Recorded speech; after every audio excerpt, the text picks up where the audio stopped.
In this video we're going to look at the power clean and the full, or the squat clean as it's sometimes known.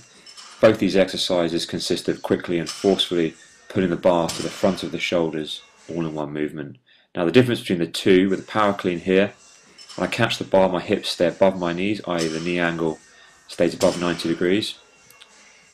You see that here, catch the bar, my hips stay above my knees. And now with the full clean, when I catch the bar, my hips go below my knees, i.e. the joint angle of the knee goes below 90 degrees. Now the technique for both of these lifts is actually very similar, so we'll start with the power clean and I'll break it down into its various stages. Okay, once we're in a starting position, we've got the first pull, then the transition, the second pull, and then the catch. Now in reality, these phases occur in one continuous movement without any interruption. And you can see that if we play it here at full speed, okay, each stage is over with very quickly. So we're going to break it down for coaching purposes into its constituent parts and look at them in a bit more detail. So in order to get into a good starting position, I'm going to approach the bar and place my feet underneath it, roughly between hip and shoulder width apart. The toes can point ever so slightly outwards. As you look down, the bar is just going to be above the bottom part of the laces on your shoes. I then squat down with my hips lower than my shoulders and grasp the bar with a closed overhand grip. I place my hands on the bar slightly wider than shoulder width apart, just outside of the knees with the elbows fully extended. I then make sure my back is flat or slightly arched. Shoulders are relaxed and pulled back with the chest held up and out. It's also important to ensure that the shoulders are aligned over the bar or slightly in front of it. And here you can just see that position from the front.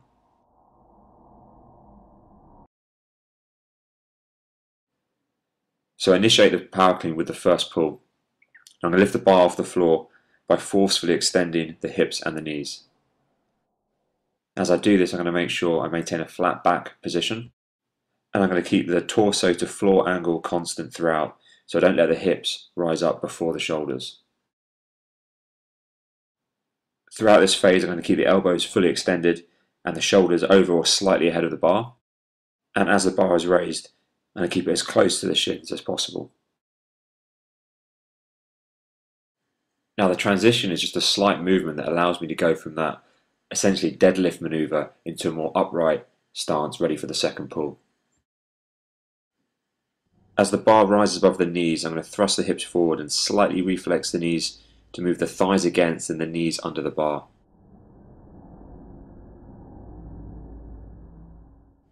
During this phase, I'm going to keep the back flat or slightly arched and the elbows fully extended and pointing out to the sides. Now the second pull is the really explosive phase of the lift. I forcefully jump upwards in this phase by quickly extending the hips and the knees and plantar flexing the ankles. I'm going to keep the bar as close to the body as possible, keep my back flat and elbows pointing out to the sides, and also keep the shoulders over the bar and the elbows extended as long as possible. Now when the lower body joints reach their full extension, I'm going to rapidly shrug the shoulders upwards with the elbows still fully extended. And as the shoulders reach their highest elevation, I'm going to flex the elbows to begin pulling the body underneath the bar. And continue this pulling motion for as long as possible. Now, due to the explosive nature of this phase, the feet may lose contact with the floor.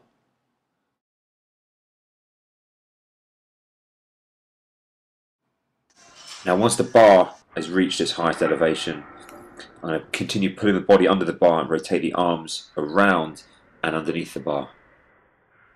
Now this is a dynamic move, so I want to get my body under the bar as quickly as possible. So to assist this, at the same time, I'm going to be simultaneously flexing my hips and my knees.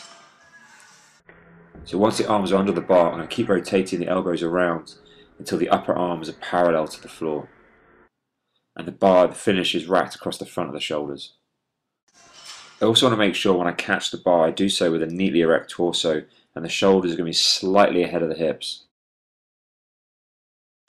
Now it's a case of just standing up by extending the hips and knees to a fully erect position. So the key points to remember really is to keep your shoulders over the bar as long as possible, elbows extended as long as possible. And when you start to flex them, keep them pointed out. Make sure you bring your body under the bar.